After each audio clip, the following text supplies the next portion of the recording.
Ecuador, del mundo, un fuerte saludo. Estamos nuevamente transmitiendo, haciendo un programa especial de la NAPLE aquí desde Hoja de Ruta. Muchísimas gracias a todos mis amigos y compañeros de Hoja de Ruta que están haciendo posible esta transmisión, y por supuesto a través de mi fanpage Ronnie Aleaga Santos, en el cual nos pueden ver también en este momento. Bueno, regresamos como todos los jueves a este espacio solo para contarles la NAPLE acerca de esta problemática que estamos viviendo los ecuatorianos el día a día. No solamente en Guayaquil, en Guayas, donde es la parte más crítica, pero sí alrededor de todas las provincias estamos viendo situaciones sumamente graves que se deben a la incompetencia y a la ineptitud de las autoridades que no han sabido tomar las buenas decisiones. Por eso quisiera iniciar este programa mandando un abrazo solidario a todas las familias que han perdido un ser querido producto del COVID-19, de esta pandemia. Un fuerte abrazo solidario también para todo el personal del sistema de salud que están en la primera línea de batalla, sin dejar de lado al personal de limpieza de los hospitales, al personal de seguridad, la Policía Nacional, las Fuerzas Armadas, los agentes de tránsito, que están brindando su labor y no solamente los funcionarios públicos, sino los funcionarios privados, que en este momento están haciendo un gran sacrificio para que nosotros, los que estamos en casa, podamos tener la tranquilidad de estar abastecidos con todos los insumos que necesitamos para poder mantenernos bien. Hoy tengo el gusto de contar con un invitado de lujo. Le agradezco mucho que en estos momentos tan difíciles haya aceptado esta invitación. Una bienvenida muy calurosa al doctor Augusto Tandazo, un reconocido analista jurídico, quien el día de hoy nos contará solamente la NAPLE de lo que estamos viviendo en esta crisis sanitaria que ha perdido el control, que se ha salido del control aquí en el país. Entonces, doctor, muy buenas tardes, para que usted mande un saludo a la audiencia. Gracias, Ronnie. Es un gusto compartir por este medio con la ciudadanía impresiones, criterios, en momentos tan difíciles para el país, para Guayaquil en particular, a quien yo personalmente quiero mucho. Yo soy hincha de Barcelona y siempre estoy en Guayaquil tratando de verlo al ídolo. Y da mucha pena lo que está pasando, y ya en el camino analizaremos lo que tú plantees para ir viendo respecto de lo que está pasando en el país, en todas las áreas, en el área de salud, en la área económica, en el área incluso energética. Acaba de tener un problemón la refinería de Esmeraldas. Entonces, ir comenzando a analizar todo, cuando tú lo digas, ahí le entramos. Así es.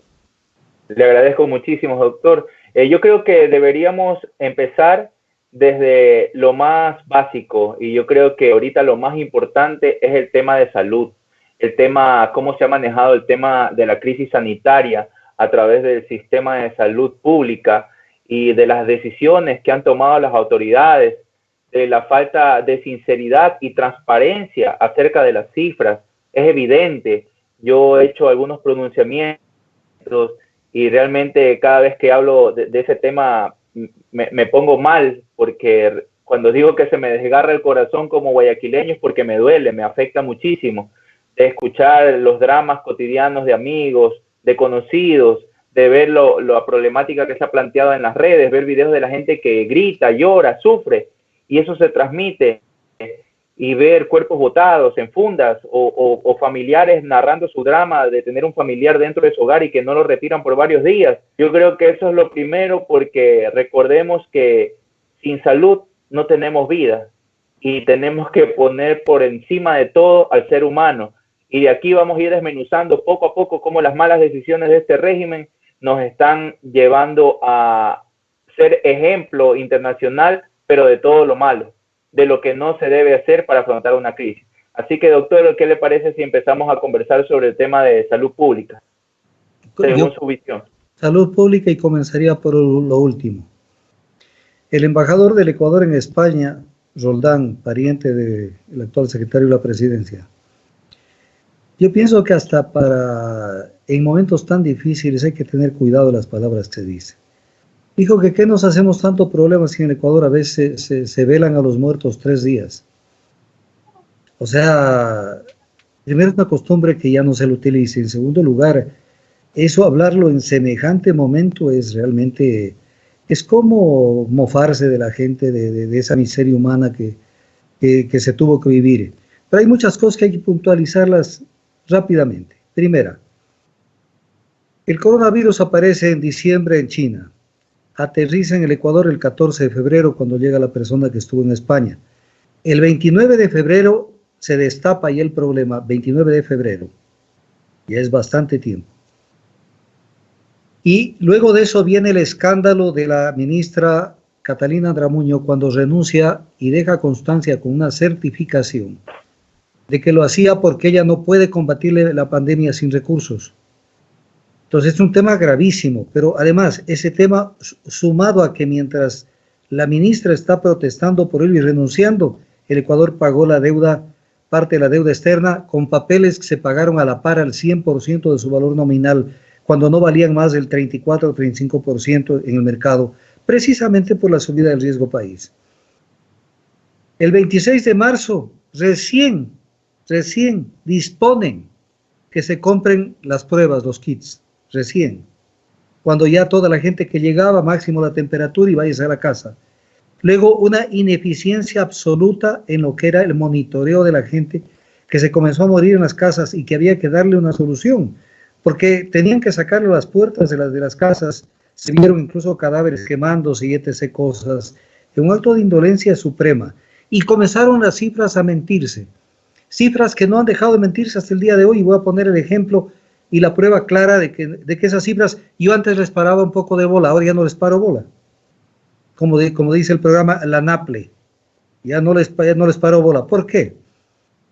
El presidente de la República en la cadena nacional, del 2 de abril, dice que se han tenido que recoger diariamente de las casas en Guayaquil más o menos 150 cadáveres. 150. Hay una media, porque yo he estado analizando con los que dicen más abajo y más arriba, pero hay una media más o menos de que hay más o menos 30 personas que fallecen diariamente en Guayaquil, incluso un poco menos. Lo cual quiere decir que hay 120 que salen de las estadísticas. Pero cuando hay 120, leemos los informes del COE, manejados por la Secretaría de Riesgos, y entonces vemos que entre el 29 de febrero y la fecha han muerto 120 personas en Guayaquil, lo que en un solo día son casos sospechosos de que han muerto por COVID. Entonces, ¿cómo podemos hacer caso a ese tipo de cifras? Le encargan a una persona que maneje estos temas, esta logística de los entierros y otras cosas más. A la gente que maneja Ban Ecuador, ¿qué tiene que ver esto con el tema? No estaban preparados para nada. Una Secretaría de Riesgos que no dio respuestas. Manejando la crisis desde Twitters. Por ejemplo, dictó el decreto 1017 del presidente. Pero luego hay cosas que las fue modificando en el camino vía Twitters. Una norma jurídica expedida mediante un decreto no puede ser modificada con un Twitter. La falsedad en torno a esto, porque ¿qué es lo que pasa? En cualquier sociedad nos pueden pedir, y es lo correcto que lo pidan, que no nos movemos a los hogares, que nos quedemos en casa, que es la propaganda, pero que nos quedamos en casa siempre que exista un gobierno. Pero cuando no hay gobierno, no hay gobernanza. Entonces, lo único que estamos viendo es que se nos viene una espiral de delincuencia y una espiral de insatisfacción enorme. ¿Por qué? Porque estamos en un país que es muy especial en América Latina. Nosotros en el Ecuador, Ronnie, somos un país donde el 61% de la población económicamente activa está en la informalidad y en el subempleo. Entonces es gente que no puede quedarse metida en su casa y decirle quédate en la casa, que a morirte de hambre. Hoy comparaba las cifras con Brasil. En Brasil el desempleo bordea el 10% de la población. Son 210 millones de habitantes, están en el desempleo alrededor de 20 millones. Pero en el Ecuador son, como lo dijo el mismo presidente de la Asamblea Nacional, son 5 millones y son un poquito más, pero aceptémosle la cifra de 5 de la población económicamente activa.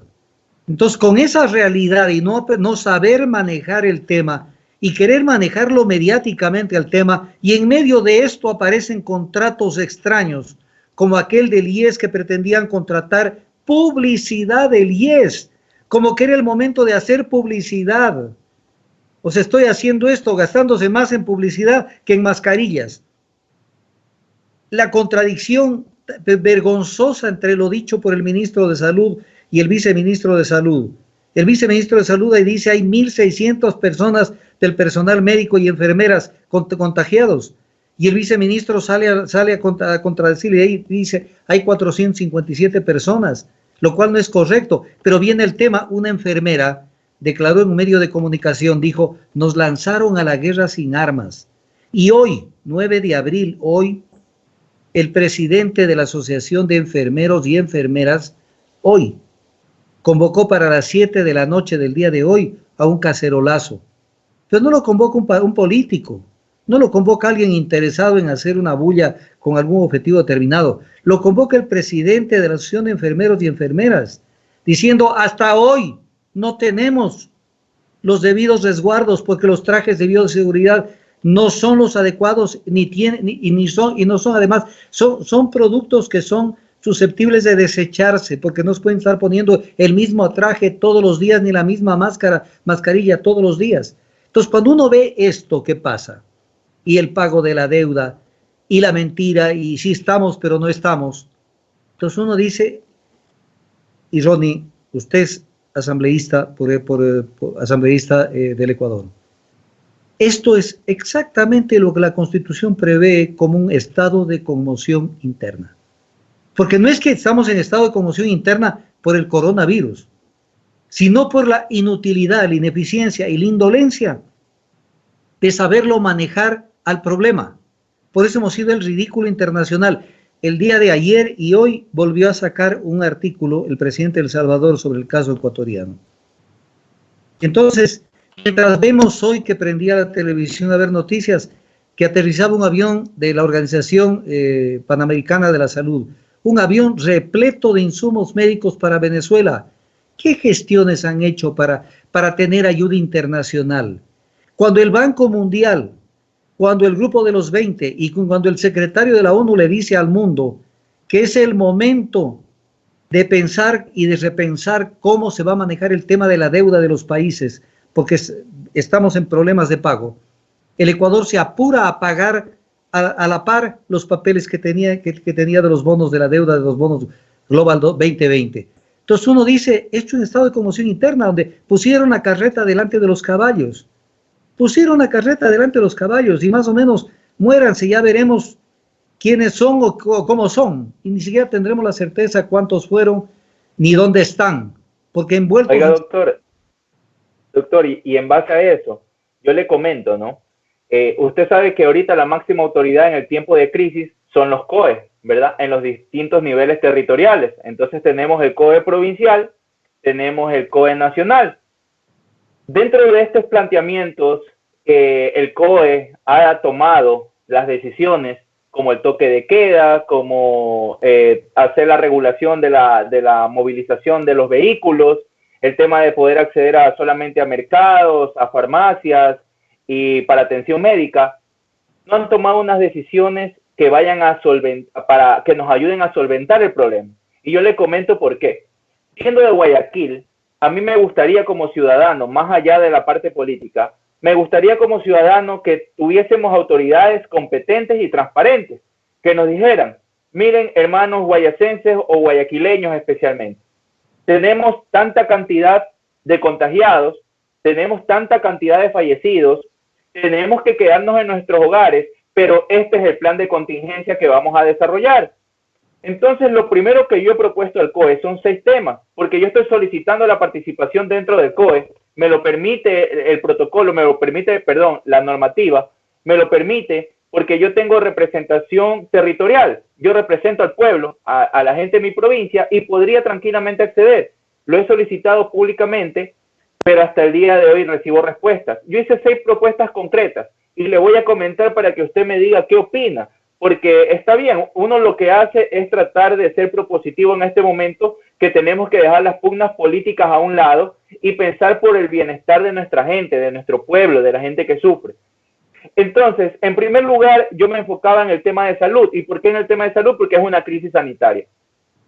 En el tema de salud, Usted mencionó el tema de las compras de las pruebas para COVID, que hasta el día de hoy nos dicen qué cantidad se están realizando al día, son insuficientes. En Guayas, yo he propuesto que se realicen 100,000 pruebas de COVID en no menos de 15 días para empezar a determinar, mediante un algoritmo estadístico georreferenciado, empezar a determinar cuáles son las zonas de mayor contagio, las zonas de menor contagio y zonas donde posiblemente estén libres de contagio. No es para que la gente se empiece a movilizar, como así ya lo ha anunciado la ministra, que va a haber más movilidad en otras provincias.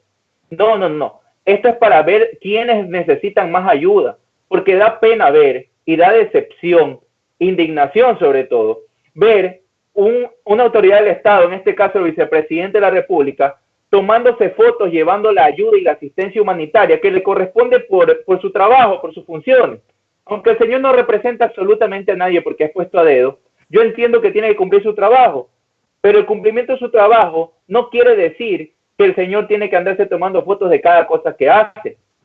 Y ahí es donde llego. Ese fue el primer punto para determinar las zonas seguras de la ciudad. El segundo punto, y usted estaba hablando de eso, vemos en las noticias que llegan las donaciones de la Organización Panamericana de la Salud, que salen envíos de otros países, pero ¿qué ha hecho el Estado ecuatoriano y cuánto ha comprado? Además, ¿qué tipo de protección le está dando la primera línea de batalla, que son nuestros profesionales de salud? Porque según la propia Organización Mundial de la Salud, necesitan no menos de 3 recambios de los implementos de protección personal al día las personas que están en contacto con personas que estén contagiadas. Y estamos hablando de los guantes, el traje, las gafas, la mascarilla, el gorro, los zapatos protectores, en fin, todo lo que se les pueda brindar. Dicen, sí, ya están abastecidos, ya tenemos, pero díganos cuánto. Y yo estoy pidiendo, yo estoy cuantificando. Yo estoy pidiendo que se entregue a cada uno no menos de 3 recambios por día durante los 15 días que vamos a hacer este cerco, como yo menciono, para ya empezar a tomar acciones en conjunto y empezar a solucionar los problemas que estamos viviendo en Guayaquil. Entonces, esos 2 temas yo le quería mencionar porque tenían que ver con lo que usted ya dijo, el tema de las pruebas, tiene que ver con el tema de los insumos de protección personal, y el tercer punto que tiene que ver con salud es la infraestructura pública y privada. La infraestructura pública, en lo que tiene que ver con la salud pública, debería ser mejor organizada, y eso caemos otra vez en el tema de una desorganización, una desinstitucionalización del Estado, donde tenemos profesionales que no corresponden al tipo de perfil que se requiere para administrar hospitales. Entonces, en este momento, lo que se necesita es que la infraestructura de salud pública sea destinada para el tratamiento de los contagiados y de los casos sospechosos. Y el sistema de salud privada debería destinarse para tratar otro tipo de dolencias o afectaciones a la salud. Porque hay muchos casos, que los hemos visto también en las redes sociales, que la gente fallece por dengue, insuficiencia renal, insuficiencia respiratoria, insuficiencia cardíaca, porque ahora la excusa es esa, ¿no? Dicen, todos fallecen de insuficiencia respiratoria y tratan de hacer un gran número diciendo, no fue por COVID, fue por otra cosa.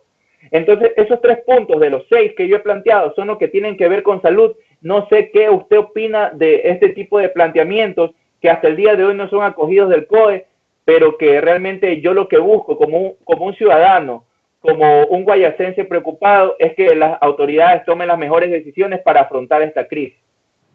Mire, Ronnie, cuando se da un estado de excepción, y un estado de excepción es por cuestiones muy graves, puede ser una guerra, en este caso una calamidad pública, usted dentro de la normativa tiene la posibilidad incluso de tomar bienes privados, no de incautarlos, no de decomisarlos, pero sí de tomarlos para el Estado para que puedan servir durante un tiempo a cumplir determinadas tareas. ¿Cómo no haber puesto a trabajar más de una fábrica nacional e incluso pública en temas de mascarillas, en temas de trajes de protección de salud? Tiene usted todas las instalaciones de Fabric y de FAME, que los privatizaron hace poco, pero las instalaciones están ahí. En Argentina, uno de los comandantes de la Fuerza Armada Argentina dio la orden de que se suspenda todo y se pongan a trabajar solamente en trajes de bioseguridad, en mascarillas y en otro tipo de cosas. Mire lo que acaba de hacer la Ford en Estados Unidos.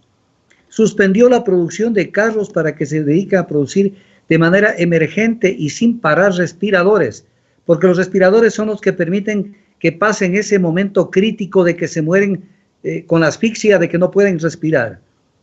Y aquí podemos hacer lo mismo con determinadas fábricas, ponerlas a trabajar, pero para eso se necesita que se muevan a una velocidad contrarreloj para hacer las cosas, para producir incluso dentro del Ecuador más de algo que se necesita. Porque yo salgo a una farmacia, por ejemplo, y intento comprar mascarillas, porque las mascarillas no las podemos usar la misma toda la vida. No hay mascarillas acá en Quito, no hay. Y entonces uno no puede comprar la mascarilla de la esquina, que no está bien hecha, que no sabemos si con qué material hacen, cómo la manipularon, cómo la hicieron. Entonces, pongan a trabajar ese aparataje que tiene el Estado para que haga una cantidad de cosas. Tenemos instituciones que pueden destinarse a hacer ese tipo de trabajos. El Ejército Nacional, parte de la Policía Nacional y otras instituciones más. Y utilizar todo lo que es bienes en la fabricación de estos artículos de protección de la salud. Pero cuando nos topamos con el tema de la salud también nos damos contra la pared, pues, Ronnie. Porque nos sale el ministro, salimos de Guatemala a Guatepeor. Nos sale el ministro Ceballos y declara, yo tengo las declaraciones, declara formalmente que el 60% de los ecuatorianos se contagiarán de COVID. Entonces, bueno, es una cifra, perdóneme, Ronnie, la palabra, una cifra estúpida. Porque el 60% de los ecuatorianos son 10.280.000 habitantes. Entonces, él está asegurando que esos se van a contagiar y que de esos el 20% serán hospitalizados y el 6% más o menos perecerán. Entonces, cuando usted compara las cifras de otros países, vamos a poner un ejemplo, China. China, 1.200 millones de habitantes. Se contagiaron no más de 90.000 personas. Entonces, ¿cómo es esto? Entonces, aquí nos vamos a contagiar el 60%. Y después, o sea, no manejan ni adecuadamente las cifras. ¿Para qué de pronto para mañana decir solamente se contagiaron 200.000 o 100.000 y miren que hemos ganado la batalla? Pero no son cifras reales, no conocen del tema, no están en el tema. Entonces, hay que generar iniciativas que sean coordinadas, porque pueden estar haciendo lo mismo varias instituciones y pueden estar cruzándose en lo que tienen que hacer. Pero que hay que acometer duro contra esto, poner a trabajar. Acá en Quito se conoció que técnicos de la Escuela Politécnica Nacional habían diseñado respiradores. Hay técnicos y especialistas de la Universidad de San Francisco de Quito que descifraron el genoma humano y que deberían estar siendo llamados para que intenten trabajar en algo. Tienen un registro de las personas que han salido del problema, porque parte de la solución es la utilización del plasma de la gente que logró superar la pandemia, porque ahí hay anticuerpos. Entonces eso ya deben estar siendo utilizados, pidiendo a la gente que colabore voluntariamente. Cuidado le pidan a la señora Cintia Viteri porque de pronto no tuvo coronavirus, le ponen esa sangre e igual se contagia. Ahí de pronto no hay anticuerpos. Pero hay que dar soluciones en el camino y atacarlo al problema y atacar al problema de la gente que no está comiendo. Porque no solamente es un tema de salud, es un tema también de solución de las necesidades básicas apremiantes.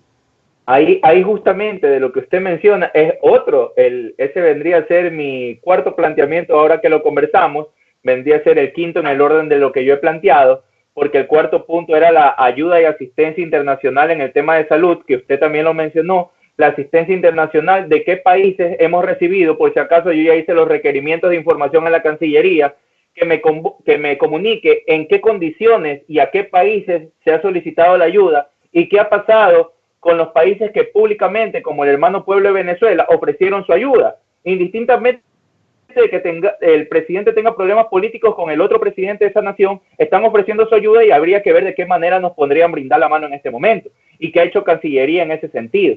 El quinto punto que yo planteaba en mi propuesta era sobre el tema de los kits de alimentación. ¿Por qué kits de alimentación? Usted lo está diciendo, esto no es solamente el tema de salud, sino el tema de supervivencia porque si nos dicen que nos quedemos en la casa, ¿de qué manera nosotros vamos a sobrevivir esos días?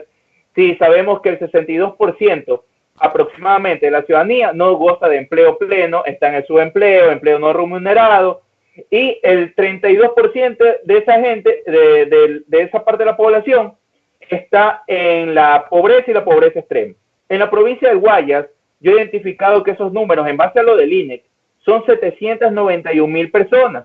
791,000 personas que deberían ser identificadas en qué sectores, en base al punto 1 que yo hacía de la georreferenciación, para llevar la asistencia humanitaria.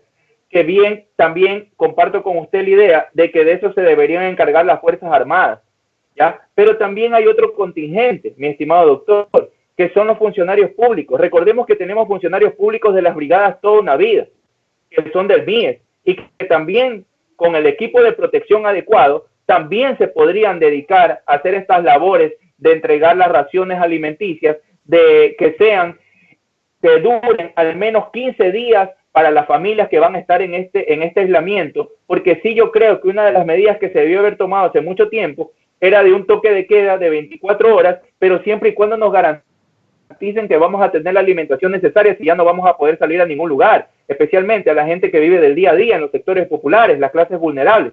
Entonces, eso de ahí es de lo que usted está mencionando en este momento.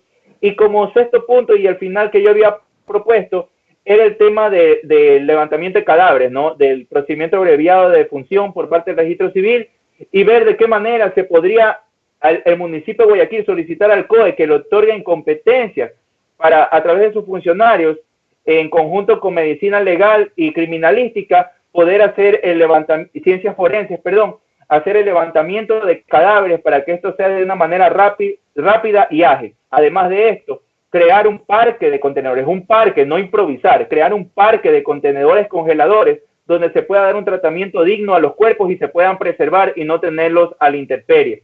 Entonces, ¿qué opina de esos puntos que le he mencionado en base a lo que estábamos conversando? A ver, uno de los últimos puntos que citó Ronnie es el tema de que se involucre el municipio de Guayaquil.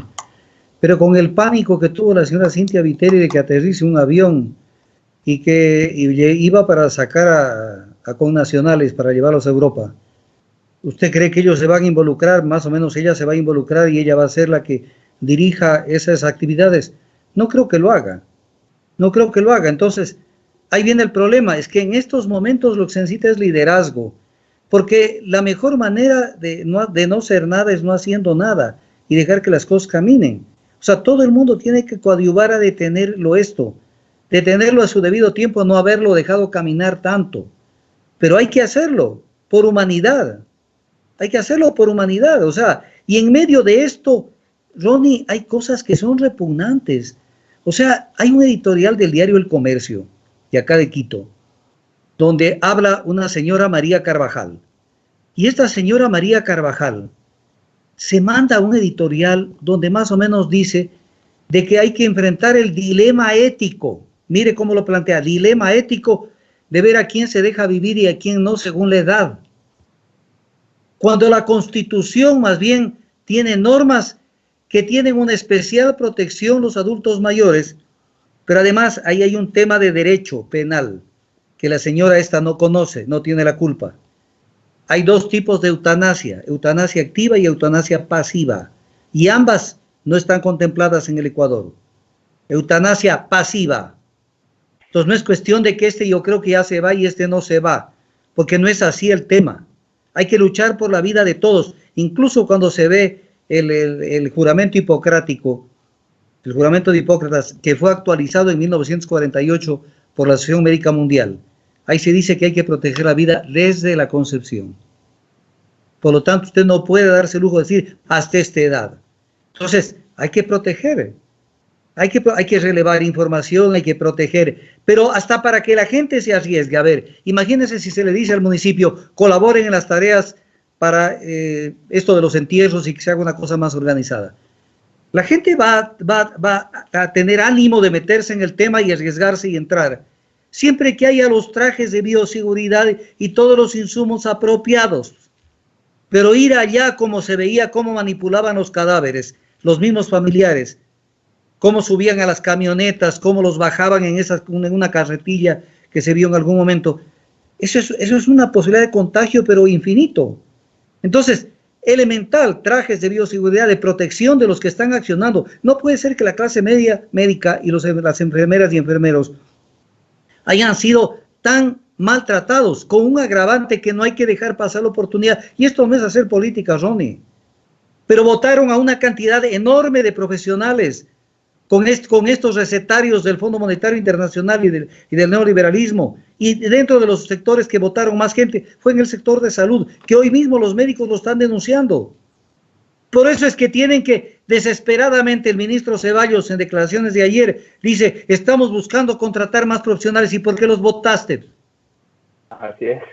Si lo que tenías que hacer es privilegiar, es que esas son las dos concepciones que se tiene de la vida, de las cosas. Eso se llama ideología. Para una ideología, la neoliberal, los seres humanos somos desechables. Lo que interesa, el sujeto de protección del Estado es el capital, no es el ser humano. Por eso es que es muy importante cuando se piensa en soluciones, pensar qué ideología tienen. Porque de pronto la ideología es al estilo de los nazis. Mejor hagamos experimentos o mándelos al crematorio o a las cámaras de gas. Eso no es así. Debemos tratar de salvar todas las vidas. Y no nos van a convencer con una palabra que suena a una derrota. A mí me huele a derrota cuando dicen un entierro digno. No. Aquí no es hay que pelear porque no se muera uno más. Yo sé que se van a morir. Pero el mismo momento que comenzamos a hablar del entierro digno, ya no importa, pues, o sea, con tal de que tenga una caja, aunque sea de cartón, y ese entierro digno uno menos. Y de eso no se trata. Se trata de privilegiar y defender la vida, a costa de lo que sea. Y para eso necesita, miren, en este momento, esto ha provocado un milagro dentro de toda la tragedia. Los médicos normales, los que salen de las universidades, de la medicina occidental, no creen en la homeopatía. Y los homeópatas obviamente tienen otra forma de ver la salud. Y hoy en China y en el mundo se van dando cuenta que necesitan de ciertos productos homeopáticos para crear defensas, para crear inmunidad, defensas en el cuerpo humano. Entonces, ¿dónde están, por ejemplo, las investigaciones para poner a trabajar a los laboratorios? O incluso intervenir los laboratorios que hay en el Ecuador. Es decir, yo no necesito que en este tiempo me produzca estos medicamentos que no son prioritarios. Produzcame estas enzimas, estos productos que necesito. Necesito levantar las defensas de la persona que está en una situación de contagio. Y entonces, de eso debe estarse preocupando el COE y dar apertura. Pero no estar preocupados de hacer política. Lo que usted decía, tomarse la fotito. Yo ya vi unas cuantas fotitos en el internet, en las redes, llevando la canastita y regresando a ver como la fotito. Hasta en las normas religiosas se dice que la una mano no debe saber lo que hace la otra. Así es. Porque cuando se hace de esa manera ya no tiene el mismo valor. Eso ya tiene un objetivo político. Este es el momento de remangarse las mangas, pero hacerlo por la conciencia, por la bondad de la operación, por la ayuda al prójimo, que es el mandamiento número 1 con el cual debemos cumplir. Entonces, hay que cambiar la visión, por eso es que las ideologías no podemos dejar de tomarlas en cuenta. Las ideologías son claves, porque la solución que da una ideología respecto de la sociedad y sus problemas es diferente de otra. Yo he estado trabajando todos estos días porque me puso a trabajar una persona respetable de la política ecuatoriana en el tema de ideologías. Y he estado metido en todos los diccionarios filosóficos habidos y por haber. Y cada vez me topo con más novedades. O sea, la ideología es obvia. El que diga que no existen las ideologías, el libro ese mamarrachoso de Fukuyama, del fin de la historia y que ya no existen las ideologías, eso es una farsa. Esa es una teoría de la derecha para convencernos que da lo mismo Chana que Juana, que lo que se necesita es nada más un buen dirigente. No. El buen dirigente debemos saber a dónde quiere ir, cuáles son sus prioridades, cómo va a manejar las crisis. Entonces, ¿que hay que hacer algo? Hay mucho que hacer. Y obviamente a nosotros aquí en Quito, y entiendo que en el Ecuador, Nos duele mucho la situación de Guayaquil porque hubo indolencia, pero refinada. O sea, no pueden dejar que las cosas caminen de esa manera, con esa parsimonia. Y con una Oiga, cosa... y disculpe que le interrumpa ahí, pero justo que usted dice de Guaya es la indolencia de las autoridades. ¿Qué opinión le merece respecto del cierre del aeropuerto con las camionetas municipales por parte de la alcaldesa cuando todavía se encontraba bien de salud? Porque es parte de las autoridades que no han hecho nada por la provincia, y ella es la alcaldesa de Guayaquil, donde está el mayor problema. Entonces, ¿qué opinión le merece esa acción? Porque fue para todos sorpresivo de que misteriosamente ella se contagia el mismo día que comete un delito tan grave como ese, ¿no? Que tiene esta repercusión internacional. ¿Qué opinión usted me puede dar sobre eso? Eso tiene varias lecturas. Una, este es un tema que trascendió las fronteras, y en la Unión Europea, lo que pasa es que esto se toma su tiempo, porque hay una cola de temas que tienen que tratar y tienen que ponerse a la cola. Pero en la Unión Europea está previsto tratar el caso Guayaquil, ¿sí? Está previsto, está denunciado, y eso lo van a tratar en la Unión Europea. Segundo lugar, ahí cometió un acto la Fiscalía General del Estado que realmente es vergonzoso. Cuando hay un delito flagrante que se comete ese rato y sale la persona y dice, yo lo hice, bajo mi responsabilidad, ya no hay nada que discutir. Entonces había que pasar directo a la instrucción fiscal, pues. Se quedaron en la investigación y ahí están en la investigación penal. ¿Qué están investigando? Ante un delito flagrante reconocido por quien lo cometió. Tercero, ¿cuál es el delito? El delito es el 124 del Código Orgánico Integral Penal, que es no prestar asistencia humanitaria a quien la necesita. Y es un delito grave porque la pena va de 10 a 13 años de prisión. No es chiquito. 4. La señora Cynthia Viteri nos acaba de dar la noticia de que ya está bien, que ha salido de su problema. Es una heroína más en el Ecuador. Pero la gente contesta esto en las redes sociales y dice, bueno, ahí está, no hicieron nada. Cuidado, que ese delito prescribe en 13 años. Porque la prescripción de la acción sigue la prescripción de la pena. Y entonces, 13 años hay como para volver a tratar. Y quinto, lo más grave de todo, ¿quién la condena en un proceso penal que se abra con la instrucción fiscal? ¿Quién la condena? El presidente Moreno. ¿Por qué la condena el presidente Moreno? Porque en el decreto 1019, que trata de la emergencia de Guayaquil, ahí habla de determinados casos y situaciones que se presentaron en Guayaquil y cita una de ellas y dice, la irrupción en el aeropuerto bloqueando tareas humanitarias. Entonces, si hubiera justicia en el Ecuador, ese decreto la hunde a Cynthia Viteri. Ese decreto. Es nada más, deme una copia certificada del decreto y si quieren ya me lo declarar a quien lo firmó. Aquí está la prueba plena de quién lo dice. La autoridad número 1 del Ecuador en materia del estado de excepción. Lea el decreto 1019 y dice que se produjo una irrupción con carros y etc. cosas y obstaculizaron tareas humanitarias. Imagínense cómo se siente indignado no solamente el ecuatoriano, sobre todo los guayaquileños, por ese tipo de acciones de quien dice representarnos.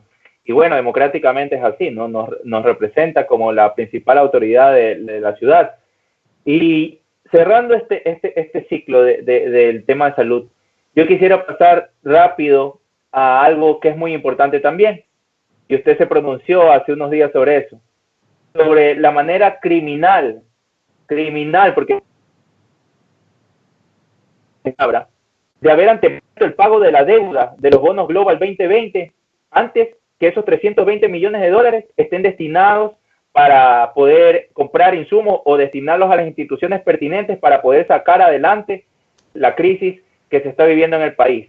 ¿Qué usted ve o qué percepción le dan a este tipo de funcionarios que son capaces de cometer este tipo de actos? A ver, el tema es muy sencillo, porque lo que abona a favor de algo también abona a favor de otro tema, pues o sea, pesos y contrapesos. Es tan sencillo como esto. Nos repiten como loros todos los días. Es que el riesgo país ha subido y sigue subiendo y el riesgo país está por las nubes. Pero lo que no nos dicen es que mientras más sube el riesgo país, pero nos lo dicen para que nos bajemos los pantalones y para que pasen los activos del Estado a las transnacionales. Pero no nos dicen que mientras más sube el riesgo país, más se deprecian los papeles del Ecuador de su deuda y de sus bonos. Que es lógico, si sube el riesgo país, ¿quién va a comprar un papel del Ecuador al 100%? Así no, si es un país que tiene tantos puntos en el riesgo país, calificados por Moody's, por JP Morgan, por el que sea. Y en semejante momento, cuando esos papeles no llegaban a valer más del 34%, viene el Estado ecuatoriano y paga a la par, o sea, al valor del papel, al 100%, ese precio. Cuando teníamos incluso un enorme pretexto, ni siquiera un pretexto, sino una justificación, la crisis de la pandemia que se presentó. No, había que pagar y no está claro qué es lo que viene a cambio de, porque nos dio a entender, ni las cifras le cuadraron al ministro cuando hizo su presentación en los medios, ni las cifras le cuadraron. Y entonces, eso es un acto terrible. Por ejemplo, ahí es donde digo, ¿y dónde está la Asamblea Nacional? Porque cuando fue el paro de octubre, le querían llevar, que yo no defiendo para nada sus actuaciones y sus excesos, le querían llevar a la señora María Paula Romo y al señor Osvaldo Jarrín. Pero al que debían llevarlos al ministro de Finanzas, pues, porque el que estaba articulando toda esa eliminación de los subsidios era el Ministerio de Finanzas, pues. ¿Quién le dejó de dar dinero al Ministerio de Salud para que no haya dinero para la emergencia de salud? El ministro de Finanzas. ¿Quién pagó la deuda a la par, donde hay un perjuicio de más de 200 millones de dólares al Ecuador? Contantes y sonantes, sin discusión alguna.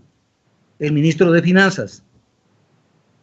En momentos en que el mundo está caminando, CELAC hizo un llamado, el secretario de la ONU hizo otro llamado, el Grupo de los 20 lo mismo y el Banco Mundial, de que hay que abrir espacios para una renegociación de la deuda, de sus intereses, de sus plazos. Y el Ecuador es el primero que sale, el Gil, el que está más hecho pedazos. Aquí está mi plata, yo soy un buen pagador. Entonces viene la pregunta, ¿quiénes tendrán esos bonos? Porque generalmente muchos de los bonos van a parar en manos ecuatorianas. Esa es una cuestión que hay que transparentar. Y hay que insistir en que se transparente, porque eso no huele bien. Eso tiene un tufo, que el pueblo tiene que aprender a olerlo y darse cuenta que eso fue más de una operación crediticia normal. Entonces, haber hecho eso en semejante momento, dejando al Ministerio de Salud sin recursos, eso agravó pues la situación, porque lo que hicieron es ir juntando los reales para pagar parte de la deuda externa, porque eso es lo único que les interesa. Por eso las ideologías, esa es la visión neoliberal. Y ahora esto va a tener mucho que ver y puede ser una excusa, y yo creo que en ese tema usted tiene más experiencia, muchísima más experiencia que yo, con el tema de lo último que también nos pasó, pues, ¿no? Por una catástrofe natural se dañó el SOTE. Entonces ahora va a ser eso también un pretexto para decir que no hay los recursos necesarios y que estamos viviendo nuevamente una crisis. ¿O no tienen por ese lado justificación alguna? Tenemos justificación y el Ecuador tiene que ser, vea, estamos hablando entre ecuatorianos, tiene que ser un poquito más inteligente. Le voy a poner un ejemplo. Cuando la OPEP fijaba cuotas de producción, cuando hubo la crisis del 2016 por allí, le eximieron de que baje la producción Nigeria y Libia. Nigeria por las guerrillas, Libia por el problema de la guerra civil que tuvo el 2011 y estaban en plena reconstrucción. Y nosotros habíamos salido del terremoto y las autoridades no fueron capaces de decir, alzo la mano y también pido que el Ecuador no le exijan que se someta a las cuotas de la OPEP. O sea, uno dice, pero ¿qué les pasa? Pues, o sea, hoy tenemos un problema que se lo anticipé al inicio. Se acaba de crear un problemón en la refinería Esmeraldas. Se paralizó la unidad de FCC, de fluido catalítico, que es la que produce la creminata de los combustibles. ¿Por qué se paralizó? Porque hubo un terrible problema derivado de algo que se veía venir, crónica de un problema anunciado. Una refinería jamás funciona con un sistema eléctrico dependiente, pues en este caso del sistema eléctrico nacional eléctrico interconectado. Tiene que tener su propio generador Porque una refinería es algo de muy delicado que tiene que tener un voltaje que no puede tener variaciones, porque si no pueden producirse eventos catastróficos. En julio del 2017, verá que julio es un mes pasado, mayo del 2017. En julio del 2017 se les quemó el turbogenerador, el TG4 de la refinería Esmeraldas, y dependen solo del Sistema Nacional Interconectado. Eso es una tremenda irresponsabilidad. Tremenda irresponsabilidad. Porque las fallas de voltaje que hubo hace 2 días son las que reventaron la unidad de FCC de la refinería. En momentos en que necesitamos que se produzca gas licuado de petróleo y naftas. Entonces uno dice, ¿qué es esto? O sea, estamos con los arcos botados. Y más el SOTE que tuvo el problemón, que eso dura por lo menos para unos 15 días y que también es erogación de dinero. Entonces tenemos elementos como para movernos con una Cancillería que no esté pensando en felicitar a Almagro de que ya fue electo y en no sé qué otro tipo de cosas. Hoy los retaba, el canciller Valencia los retaba, me reía hoy en los medios, los retaba al gobierno de Cuba y protestaba y decía que él consideraba que era una intromisión en los asuntos del Ecuador, que habían hecho esa declaración indicando que la sentencia contra Rafael Correa era una sentencia politizada. Y uno dice, sí, puede verse como una intromisión.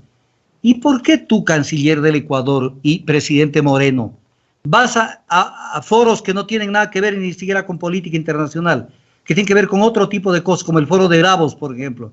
Y fuiste lo primero que hiciste hablar mal de Venezuela. O sea, tú sí puedes entrometerte en los asuntos de otro país, pero otro país no se puede entrometer en los asuntos de tu país.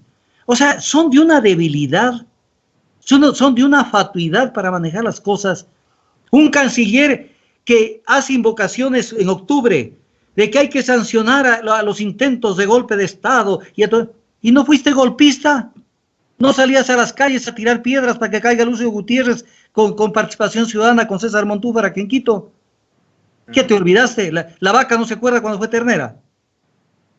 Entonces, pero este país tiene que recuperar memoria, eso le falta a los ecuatorianos. Entonces hay esos shows, cuando ellos deben estar buscando en una diplomacia de otro tipo. Se fueron a tomar fotos en Estados Unidos a hablar mal de Venezuela cuando estuvieron con Trump, porque no hablaron más que mal de Venezuela. Pero ¿qué hemos obtenido de Estados Unidos? El embajador hizo unas declaraciones, el embajador de Estados Unidos, el día de ayer, que son de reírse. Es como que dice, ve, por aquí voy a sacar unos centavos, a ver si en el futuro, que no sabemos cuándo será, ayudo de alguna manera. Cuando los verdaderos países que han salido incluso a ayudar a los mismos Estados Unidos son Rusia, son China, son Rusia que les mandó un avión a Estados Unidos, es Cuba, y sale Almagro, el secretario general de la OEA, a decir que pide la libertad a los presos políticos en Cuba porque en las cárceles de Cuba no hay condiciones sanitarias, cuando es un país que está dando ejemplo al mundo de cómo hay que combatir una pandemia con medidas sanitarias más bien. Y entonces, ahí viene el tema. Entonces, ese es el mundo. Mientras estamos en esto, los Estados Unidos movilizan buques para ver qué hacen con Venezuela. Hacen una cosa que la gente, yo me resiento con la gente, porque la gente no tiene visión de futuro, ve el día a día.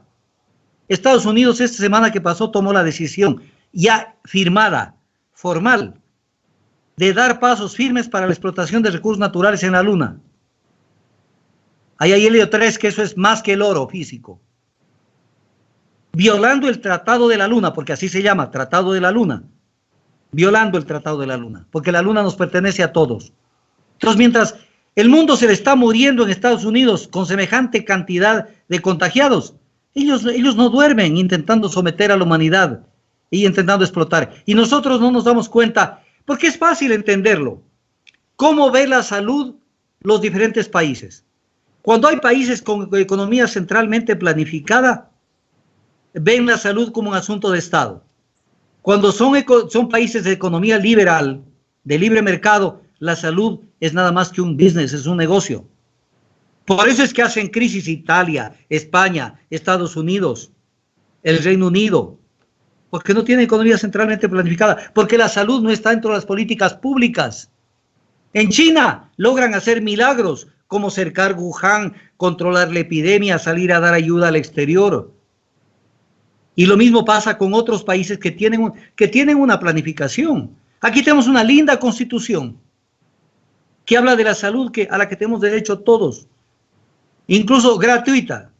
Y llegado el momento, es un papel la constitución que no se puede ni siquiera cumplir, porque no se privilegia los servicios públicos, se privilegia otro tipo de relacionamientos internacionales. Ventajosamente, con la presión que se hizo al ministro de Energía y Minas, de Energía y Recursos Naturales no renovables hace la semana pasada, ya tuvo que retirarse y votar abajo el tema de la convocatoria para entregar el concesionamiento de las nuevas refinerías transnacionales. Eso fue un triunfo, pasó desapercibido. Pero ya lo publicó, yo lo publiqué en las redes. Y la gente, en vez de en las redes decirme, doctor Tandazo, qué bien, esto va en beneficio de nuestro futuro, porque la refinación no puede estar en manos privadas, porque nos van a vender los combustibles a precios internacionales. Así es como que miran, no, les resbala. El ecuatoriano tiene que tener un poco más de responsabilidad, de mirar un poco más, de tener ese sentido de pertenencia con el país, con el Ecuador, con su ciudad, y defenderla, pero defenderla bien, no equivocadamente como lo hizo la señora Cintia Viteri, que creía que defender la ciudad era poner carros, camionetas en el aeropuerto, pero esas camionetas no aparecieron a la hora de transportar cadáveres. Así es justamente a lo que yo me refería, ¿no? Cuando ahí se ve la valía de cada uno de los líderes, y por eso yo he propuesto que el municipio insista en tomar esas competencias que, aunque no son suyas, deberían servir para ayudar y dar bienestar en este momento a los hermanos ecuatorianos. Pero ya que estamos conversando de ese tema y de una panorámica internacional, del panorama internacional, ¿usted cómo ve? Porque ya la economía va a cambiar y tenemos que ver nosotros si, debido a este reseteo de la humanidad, porque es un reseteo que ha existido, ¿no? Se han vuelto a multiplicar recursos naturales debido a la baja explotación que hay en este momento por la paralización de gran parte de los sectores productivos, de las industrias, de las economías del mundo. Entonces se viene un nuevo momento de la economía. Ya, no digo que empieza desde cero, pero viene un nuevo momento de la economía, donde realmente nosotros vamos a tener que empezar a decidir como ciudadanos del mundo cómo queremos que se maneje esa nueva economía. Porque si hemos hablado de este panorama en el que estamos viviendo y sabemos que de esta emergencia, en el mejor de los casos, vamos a salir en unos 6 meses y la recuperación demorará unos 18 meses. ¿Qué significa eso para la persona humilde, para el de a pie, el que se sale a buscarse el trabajo día a día, el pan limpio a la mesa de su hogar, de tener unos 3, 4 meses que hizo una paralización total, que no generó recursos de ninguna manera, que tiene acumuladas deudas, que las mismas empresas entran en una recesión, que entran en un aplanamiento, ¿verdad? La economía, los índices económicos se aplanan y no va a haber crecimiento? ¿Será que por fin se dan cuenta las grandes potencias económicas, la banca sobre todo, de que tienen que impulsar el tema de las economías populares, las economías domésticas, para poder salir adelante? Y esto va a generar una redistribución de la riqueza de una manera más equitativa, porque el problema en este momento se ha visto, es claro y evidente, de que el que tiene más recursos es el que va a poder sobrevivir. Yo he escuchado, como usted habló del panorama internacional, he escuchado y visto noticias en varios medios en el cual acusan a Estados Unidos de haber comprado insumos e implementos médicos que iban para países aliados de ellos, y los compraban en el aeropuerto y se los llevaban todos, y que la producción de insumos médicos de las industrias norteamericanas están destinadas solamente para ellos. Entonces se blindan y dicen yo no ayudo a nadie, pero luego se creen que están por encima del bien y del mal y empiezan a dar disposiciones en cada uno de los países que les aceptan. Entonces, en base a eso, sabiendo que existe un buen ejemplo de cómo manejar una crisis y de cómo haberse levantado en base, después de una crisis y una catástrofe como es esto del COVID-19, que usted también lo mencionó, que es China, ¿cómo podemos prever que existe una mejor economía cuando tenemos, por un lado, líderes políticos que no tienen ninguna ideología? Y que ahí yo comparto plenamente con usted. Los líderes políticos deben tener ideología. Al pueblo, quizás no lo van a entender, pero ellos tienen que al menos dilucidar que hay una tendencia que siempre va a estar preocupada por tratar de la redistribución equitativa de los recursos que muchas veces son generados por todos nosotros, pero los beneficios y las utilidades solamente son captados por un 2% de la población, que es el 2% más rico del planeta. Entonces, en base a eso, ¿cómo usted prevé que se pueda dar un movimiento económico quizás a favor de las clases populares, de los sectores más vulnerables del mundo entero, si ya salimos de esta crisis? El tema es muy sugestivo y es muy interesante, Ronnie.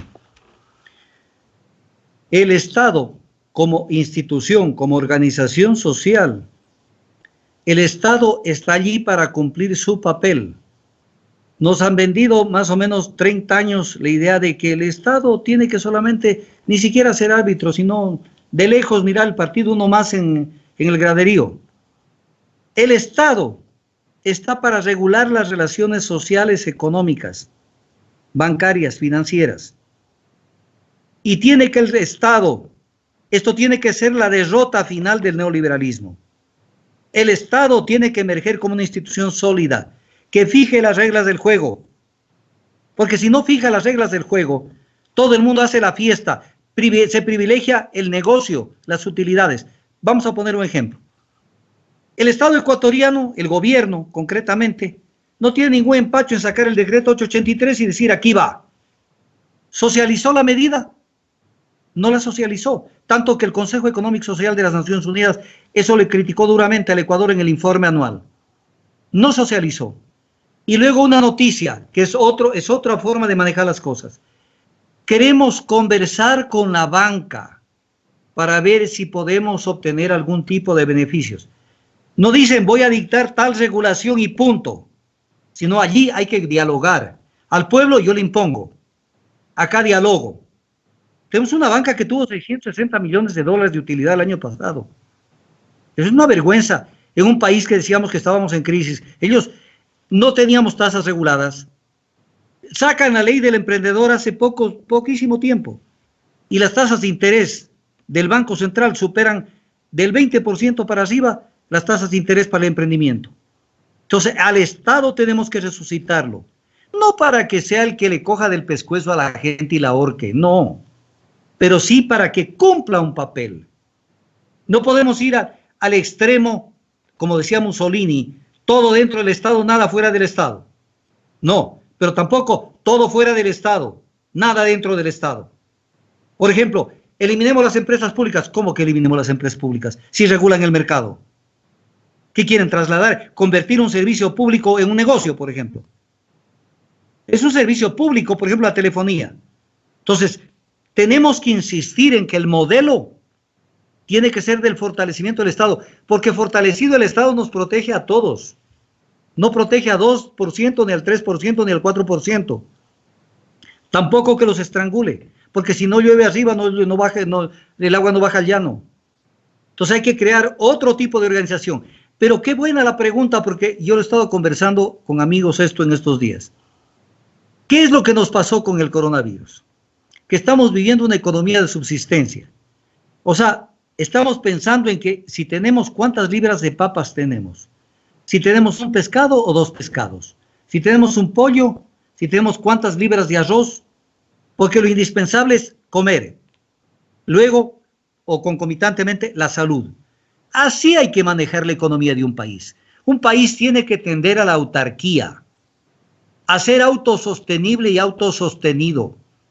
Porque cuando hay una crisis económica no le afecta mucho, porque dice, yo primero tengo de dónde comer, de dónde alimentarme, tengo en materia de salud, tengo mis buenas farmacéuticas, incluso públicas, y entonces tengo cómo defenderme. El neoliberalismo, Ronnie, murió en el 2008, pero los medios de comunicación del Ecuador ocultaron esto que es una realidad. La crisis estalla del 2008, estalla el 7 de septiembre con la caída de Lehman Brothers en Estados Unidos y cunde y contagia a todos los mercados financieros del mundo. Europa, bien 7 países, 16 países asiáticos y 13 países del Consejo de Cooperación del Golfo, por separado se dedican a estudiarlo al tema y hay 4 cumbres presidenciales para analizarlo al tema. América Latina no se reunió ni una sola vez, y verá que era la época de apogeo de los Lula da Silva, de los Kirchner. No se reunieron ni una vez a analizar la crisis económica mundial y cuál era la posición de América Latina. Pero finalmente tomaron las decisiones luego de varios meses de discusiones internas entre estos grupos, el 3 de abril del 2009. Eso lo hicieron en Londres, y cuando se abre la puerta, sale Gordon Brown, primer ministro británico, y dice una frase que le invito a usted y a los que me están oyendo que pongan en el internet. Gordon Brown dijo: el viejo consenso de Washington se acabó. ¿Qué quiere decir eso? Que la base filosófica y programática del neoliberalismo ya no existe. Y Sarkozy fue más fino al decirlo. Dijo: se acabó la autorregulación del mercado, o sea, que ellos se autorregulen, y la impotencia pública para regularlo. Entonces, ellos saben que el neoliberalismo para ellos ya se les acabó. Han sostenido su existencia a nosotros porque nos lo siguen aplicando, pero ellos ya saben que no pueden jugarse ese riesgo. Y nosotros tampoco podemos jugarnos ese riesgo. Y sin embargo tenemos una caterva de economistas de ese cuño y de ese perfil que creen que todo hay que solucionarlo y comienzan a hablar de algo que a mí me repugna siempre, Ronnie, perdóneme que le quite tiempo: las cifras macroeconómicas. Entonces usted abre la prensa, vamos a bajar tantos puntos en el PIB, vamos a subir tanto. La gente no entiende eso, porque además son cifras falsas. Ejemplo: 10 personas, las 10 personas ganan, una de las 10 gana $1,000 mensuales y las 9 ganan $100. Las 9 son $900. Si usted divide para 10, las cifras macroeconómicas dicen que todos ganaron $190. No es cierto. Entonces tenemos que crear economías reales, no ficticias. Y tenemos que ser autosostenibles y autosostenidos. Tenemos que crear nuevas líneas de comunicación de alimentos entre la sierra y la costa. Si el consumo de combustibles, por ejemplo, es tan alto en lo que es carga pesada, que se llevan más o menos el 50% de lo que es el consumo de combustibles en el sector terrestre, necesitamos líneas férreas eléctricas. O sea, tenemos que comenzar a pensar en otro país, con centros de acopio. Las sociedades antiguas nos enseñaban eso. Los incas, los tambos, los judíos, para eso cobraban los diezmos, no para que se los coman, para tener dinero para las épocas de crisis. Entonces tenemos que pensar en centros de acopio, eliminación de intermediación. Tenemos que pensar en favorecer al productor para que no sea explotado por el intermediario, para que se abaraten los costos. Tenemos que eliminar esas cadenas. Tiene que haber control de precios. Tenemos superintendencia del control de poder del mercado. Tenemos el señor El Juri, que tiene el monopolio casi absoluto de los carros en el Ecuador y nadie lo sanciona con la ley del mercado, de poder del mercado. Hay que hacer control de precios como en el pasado, que iban con una balanza y hacían publicar ahí a cómo estaban los precios de los artículos. Porque lo que nos han vendido en los últimos 20 años es: vendan a lo que quieran. En los supermercados, por ejemplo, antes ponían la etiqueta pegada al producto, ahora ya no la pegan al producto, sino que está solo en la percha. Pero es en la computadora, en la caja, donde usted realmente sabe cómo está ese precio. Y mañana dicen: suban el 100%, indexan a todos los productos, suben pues. Entonces tiene que el Estado aparecer, protegiendo al más débil, diciendo: los precios son estos, y creando un régimen autárquico, de autosostenido, autosostenible, en todos los órdenes, en el orden energético. ¿Cómo puede ser que sea un país que produzca petróleo e importe derivados? Que produzca concentrado de minerales e importe minerales. Y son refinados esos minerales en el exterior. Lo mismo que con el petróleo. Exportamos chocolates, importamos cacao, importamos chocolates. Entonces tenemos que entrar a un verdadero cambio de la matriz productiva. No podemos tener vacas, una vaca por hectárea. Tenemos que alimentarlas en cautiverio y tenemos que volver a la producción de cereales. O sea, tenemos que repensarlo al país, pero partiendo de las necesidades populares, no partiendo del business, no partiendo de los monopolios. Porque ellos, claro, quisieran hacer la fiesta con cualquier proyecto que se venga.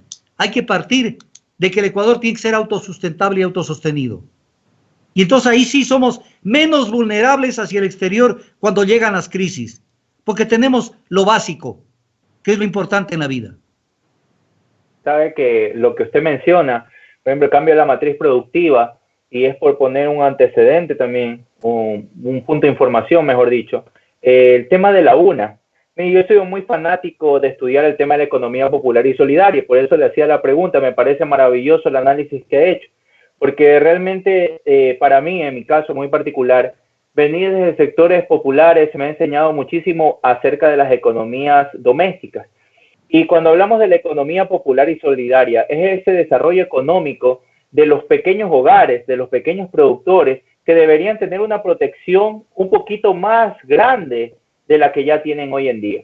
Entonces, por ejemplo, teníamos la Unidad Nacional de Almacenamiento, de lo que usted hablaba de centros de acopio, de almacenamiento, para abaratar costos y todo este tema, para el respeto de los precios, ¿verdad? Porque si usted como Estado regula el precio y pone un precio bueno, obviamente las empresas privadas tienen que esmerarse un poquito más para también conseguir el producto.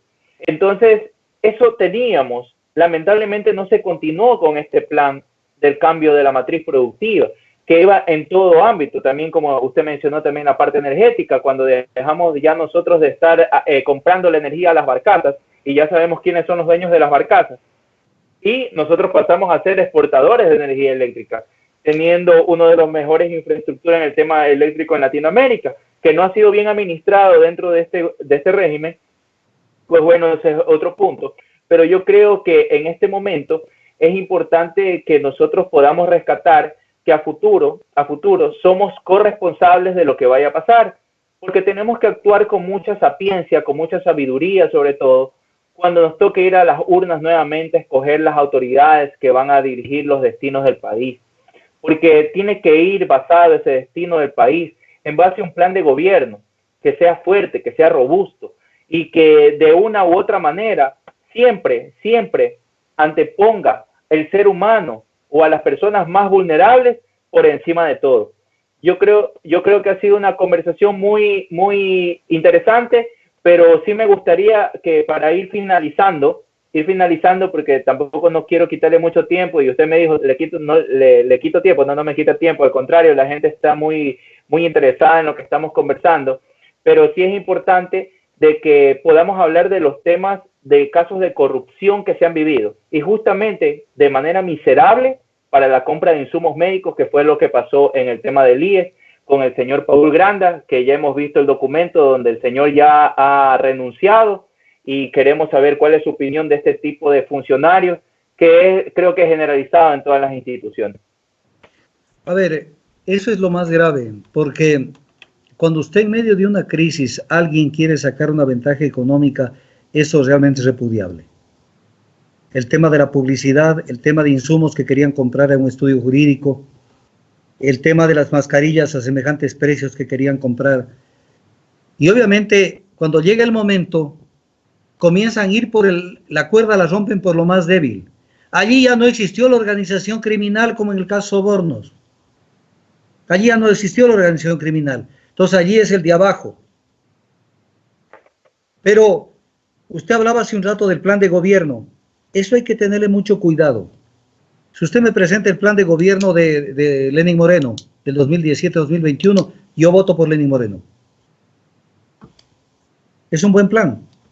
Ahora, ¿lo ejecuta o no lo ejecuta? Entonces tenemos que aprender a mirar más allá del plan. ¿Quiénes son los actores? Porque no es que me cambio de traje y ya soy monja de la caridad. Entonces, ahí viene el tema. O sea, no es que nos vamos a dejar comer el cuento con gente que siempre ha estado vinculada a los sectores oligárquicos y poderosos del país, pretendiendo que ahora van a hacer filantropía.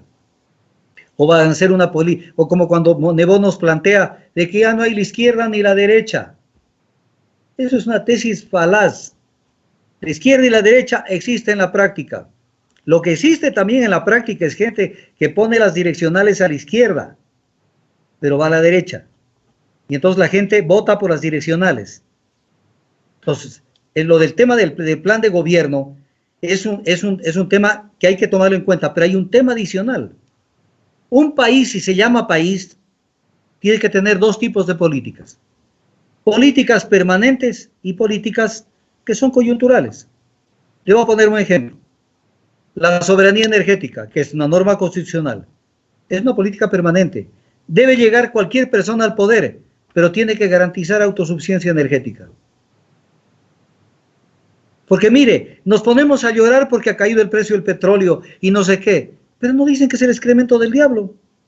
Moreno no decía que él se iba a oponer a la explotación. Oye, no seas tan iluso. Si al otro lado del Ecuador, en el Perú, están explotando el mismo petróleo y acá el daño ambiental prácticamente no existe. Y es un país donde a nivel de la oferta de energía, de energía primaria, le estoy dando cifras del balance energético, cifras oficiales, el 92% son hidrocarburos. Entonces, con esa radiografía, usted quiere decirle que es el excremento del diablo. Oiga, no sea iluso. Entonces, políticas permanentes y políticas coyunturales. Yo quiero verlo de este otro color, de esta manera, hazlo. Pero hay cosas en las que no se puede fallar. Y hay políticas que tienen que ser permanentes y tienen que ser nacionales. La educación.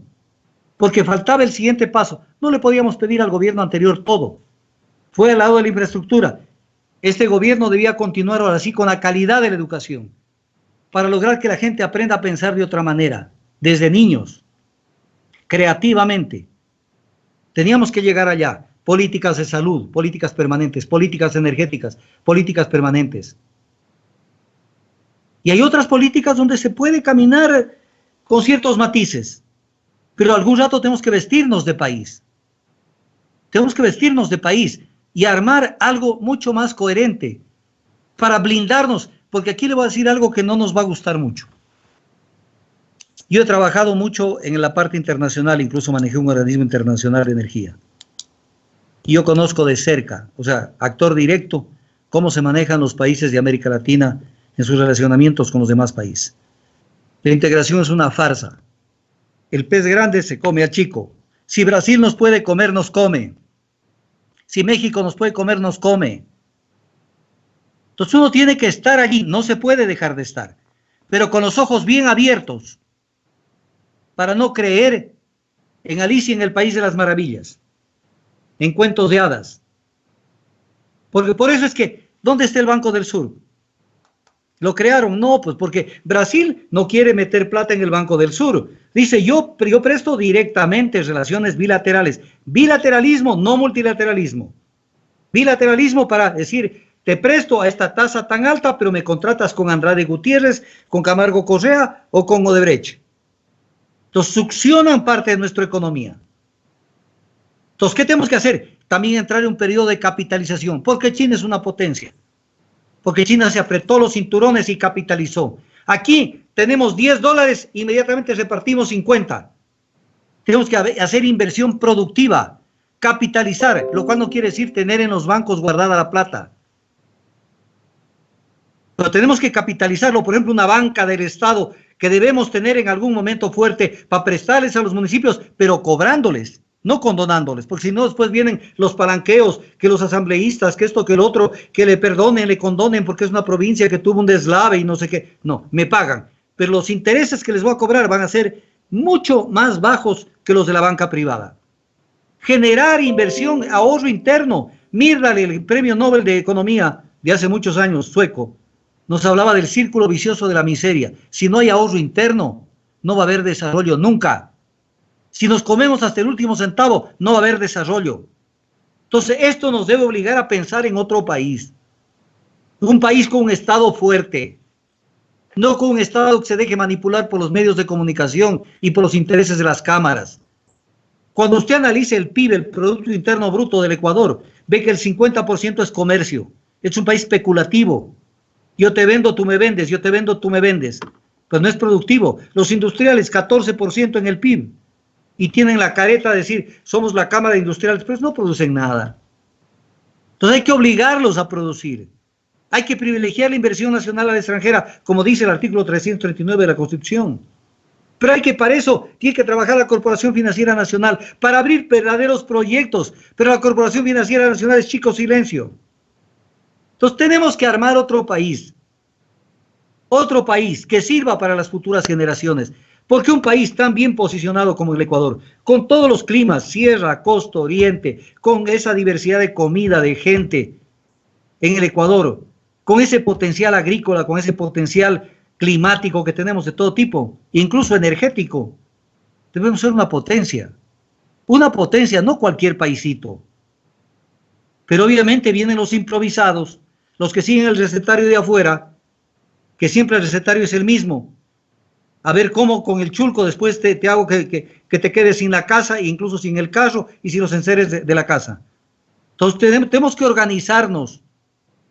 Tenemos que organizarnos a nivel de país para defender el futuro y no caer en los mismos de siempre, que se han estado turnando, porque ahora ya se están camuflando. Páez fue el candidato a vicepresidente de Lasso, ahora ya quiere decir que tiene una visión humanista de las cosas.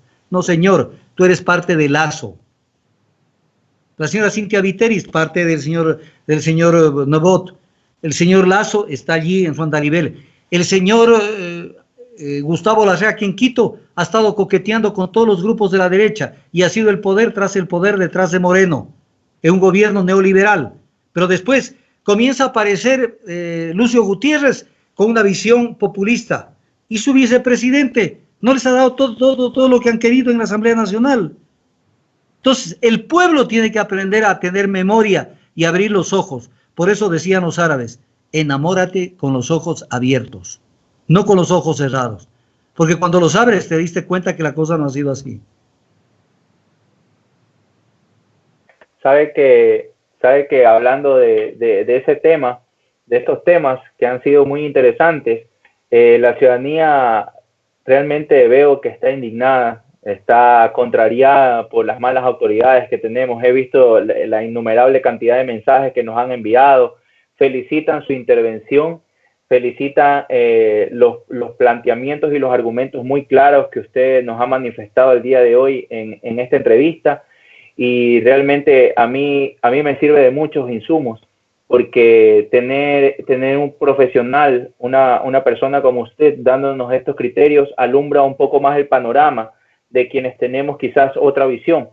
Compartimos muchos criterios, quizás en unos no estoy tan de acuerdo, pero es su postura y es digna de analizar y rescatar lo más importante, ¿no? Para, como yo digo, tener una mejor visión. Como autoridades, yo creo que llega un momento en que tenemos que fomentar mayor empatía entre el pueblo, el ciudadano y las personas que podemos tomar algún tipo de decisión para generar bienestar o con nuestra inacción generar malestar en el pueblo. Entonces, ha sido muy enriquecedor este debate, este diálogo, no debate, este diálogo, estoy acostumbrado a los debates, este diálogo con usted. Yo le agradezco muchísimo. Sí me gustaría que deje un mensaje al pueblo ecuatoriano antes de hacer la despedida mía, un mensaje suyo, pero algo esperanzador, pues doctor, usted nos sale con estos escenarios críticos, pero denos algo de esperanza, que sabemos que podemos salir adelante y dejando el romanticismo a un lado, no, pero podemos salir adelante. Mire, por ejemplo, hoy le escuchaba al exalcalde de Guayaquil, Jaime Nebot, hoy, en la entrevista que tuvo con Tania Tinoco.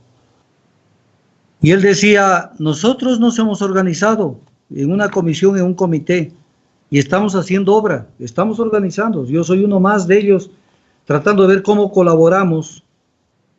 A ellos no los nombraron nadie. Entonces, no es que se necesita de que el municipio necesariamente tenga que activarse para esto. Aquí en Quito tienen una costumbre que se la quiero vender como una idea.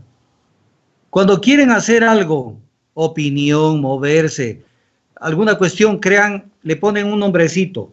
Comisión Cívica para la Estabilización de no sé qué. Comisión Cívica para no sé qué otra cosa. Esas son organizaciones que pueden nacer de la sociedad. Y ustedes, usted en particular, porque yo conozco quién es usted. Ustedes tienen cómo crear esa organización desde la sociedad. Desde la sociedad. Que eso ya es tener el sartén por el mango y comenzar a dar pasos concretos en torno a generar iniciativas ciudadanas. Entonces, una comisión cívica por el rescate de Guayaquil. Y sume gente, que se van a sumar cualquier cantidad de gente. No importa que otros hagan desde otra visión las cosas, pero ustedes háganlo también.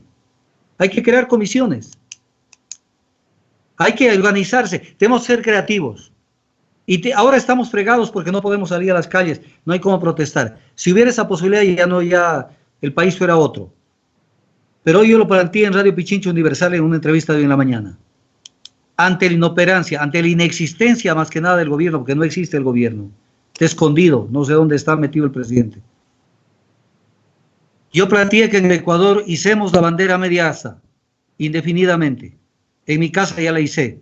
Y en el barrio donde yo vivo, mucha gente siguió ya el ejemplo. Mientras no veamos políticas públicas claras, esa bandera va a estar a media asta. Y si no hay cómo izarla, solamente hay cómo colocarla, hay que amarrarle un crespón negro. Para que sepan que la patria está de luto por los muertos, por la gente que está en riesgo, por el tema económico, por el hambre, por la indolencia de la gente. Porque tenemos que identificarnos de alguna manera. Si nos ponemos solamente a golpear la cacerola, el vecino dice, no hagan bulla, está durmiendo la bebé. Y no podemos salir a las calles. Entonces, yo por lo menos planteé eso. Si ustedes lo ven allá, con posibilidades de que eso tenga éxito en Guayaquil, que están viviendo un problema grave, ahí está una idea. Nosotros comenzamos a hacerlo hoy acá, en Quito. Izar la bandera a media asta. Para que sepan, cada vez que vean a alguien una bandera a media asta, diga, es gente que está protestando. Saben que esto no está bien manejado, que no estamos protegidos, que el Estado no está debidamente conducido, que no hay gobierno, que es lo peor del mundo. Como dijo una enfermera, y con esto me despido, Ronnie, agradeciéndole por la oportunidad, dijo, nos llevaron a la guerra sin armas. Más claro, no canta un gallo. O sea, a combatir la pandemia sin los insumos médicos que necesitaban para protegerse, sin los trajes de bioseguridad, y nosotros tranquilos sin saber cómo protestar. Pues por lo menos en mi casa y en muchas de las casas vecinas donde yo vivo, está la bandera media asta. Y allí estará media asta indefinidamente, hasta ver algo de luz al fondo del túnel. Yo le agradezco muchísimas sus palabras. No, más no tiene nada que agradecerme. Yo le agradezco a usted. Ha sido un invitado, como yo lo mencioné al inicio, siempre es un gusto poder dialogar con usted. Ideas muy claras, precisas en este momento, que a las personas que han estado conectadas les abren un poquito más la visión y el panorama de lo que estamos viviendo, ¿no? Su visión, su postura desde un espacio territorial distinto al mío, pero con esa claridad y esa objetividad que realmente yo que estoy acá en Guayaquil le digo, la tiene muy clara y estamos muy bien en lo que está pensando. Ojalá de esa manera pensaran nuestras autoridades en este momento para tratar de aplacar la problemática que se está viviendo en el país. Y para despedir el programa, nuevamente agradecerle a usted, a César, a los compañeros en controles, al pueblo ecuatoriano, que tengan mucha fe, mucha esperanza, a los que son creyentes, que Dios bendiga a todos cada uno de sus hogares, que dé sabiduría a las autoridades, pero mientras tanto tenemos que seguir en la lucha. Vamos a seguir en la lucha, los que tenemos esa oportunidad de servir al pueblo en su representación, lo estamos haciendo, estamos levantando nuestra voz de protesta. No queremos que se nos haga parte de un solo saco, y lo menciono por la Asamblea. Resoluciones y resoluciones que no son escuchadas por el Ejecutivo. Aquí tenemos que actuar. Llegará el momento que nos volvamos a encontrar en las calles, luchando por nuestros justos derechos. Pero mientras tanto, yo creo que un acto valiente y revolucionario en este momento es salvaguardar la integridad y la vida de todos y cada uno de nosotros, de nuestra familia principalmente, quedándonos en nuestra casa, que es la primera línea de defensa, para nosotros poder combatir esta pandemia que se ha desatado en el mundo. Así que un fuerte abrazo caluroso a todos los hermanos ecuatorianos que han estado pendientes de esta transmisión. Será hasta la próxima y nos vemos pronto. Un fuerte abrazo a todos. Gracias, Ronnie. Un gusto saludarlos.